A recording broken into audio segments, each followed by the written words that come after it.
Assalamualaikum warahmatullahi wabarakatuh. Salam Om Swastiastu, Namo Buddhaya, salam kebajikan.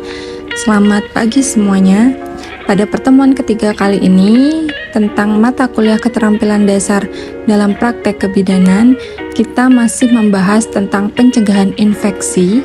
Namun kita akan lebih fokus untuk pencegahan infeksi yang dasar. Baik, pada kali ini kita akan mempelajari terkait dengan teknik cuci tangan.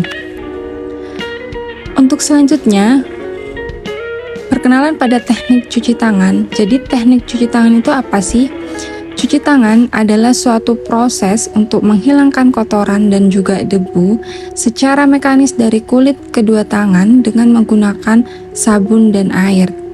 Kebersihan tangan ini adalah salah satu cara yang paling efektif dan juga murah untuk mencegah infeksi terkait dengan layanan kesehatan dan salah satu pendekatan terpenting dalam perawatan pasien. Dalam teknik cuci tangan dibagi menjadi dua, yaitu cuci tangan secara reguler dan juga cuci tangan bedah. Untuk selanjutnya, ada langkah-langkah dalam melakukan cuci tangan, dan ini sangat penting untuk bisa diikuti.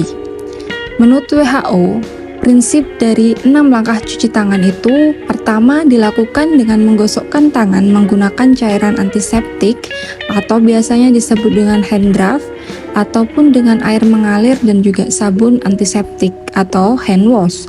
Kedua, hand scrub dilakukan selama 20-30 detik, sedangkan hand wash 40-60 detik.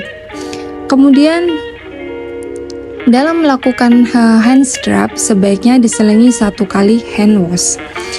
6 langkah cuci tangan yang benar menurut WHO. Pertama, tuangkan cairan hand scrub pada telapak tangan, kemudian usap dan gosok kedua telapak tangan secara lembut dengan arah memutar. Kedua, usap dan gosok juga kedua punggung tangan secara bergantian. Ketiga, gosok sela-sela jari tangan hingga bersih. Keempat, bersihkan ujung jari secara bergantian dengan posisi saling mengunci. Kelima, gosok dan putar kedua ibu jari secara bergantian. Keenam, letakkan ujung jari ke telapak tangan, kemudian gosok perlahan. Setelah melakukan langkah tersebut, cucilah dengan air yang mengalir agar membersihkan sabun yang ada di tangan. Oke, selanjutnya kita berpindah ke alat perlindungan diri. Sebenarnya alat perlindungan diri itu apa sih? APD atau yang biasa disebut dengan alat perlindungan diri ini perlu dan wajib digunakan saat kita ada di fasilitas kesehatan dan langsung berdampingan atau juga bertemu dengan pasien. Jadi di sini yang pertama ada pelindung mata atau yang biasa disebut juga dengan face shield. Nah, face shield ini digunakan untuk melakukan tindakan yang menimbulkan aerosol atau perpindahan melalui udara. Kemudian juga masker. Masker ini ada beberapa yang bisa digunakan. Namun di sini salah satu contohnya adalah masker N95 atau yang biasa disebut dengan equivalen.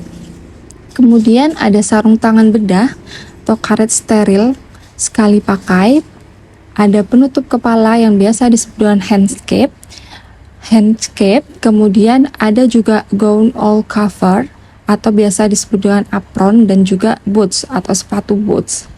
Itu salah satu contoh dari alat perlindungan diri yang dipakai oleh tenaga kesehatan di fasilitas kesehatan. Kita lanjut ke penanganan sampah yang ada di fasilitas kesehatan. Penanganan sampah adalah sesuatu yang tidak diinginkan lagi oleh pemilik rumah dan tidak digunakan lagi sisanya untuk dalam kegiatan di fasilitas kesehatan.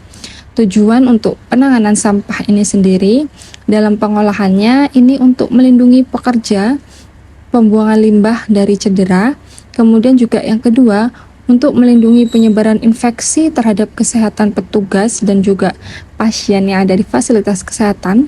Yang ketiga, pencegah adanya penularan infeksi kepada petugas kesehatan dan juga pasien. Yang keempat, mencegah penularan infeksi pada masyarakat di sekitar maupun pengunjung yang ada di sekitar fasilitas kesehatan.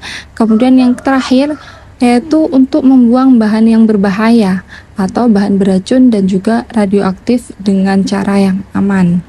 Baiklah, pada pertemuan ketiga ini sampai di sini terlebih dahulu.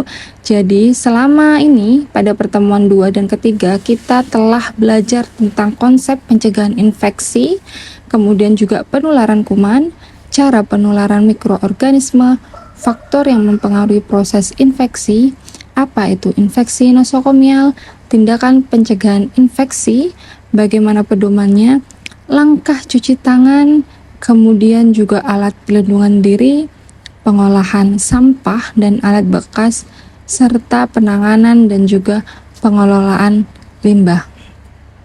Untuk lebih jelasnya akan kita bahas dan diskusikan di dalam kelas. Terima kasih.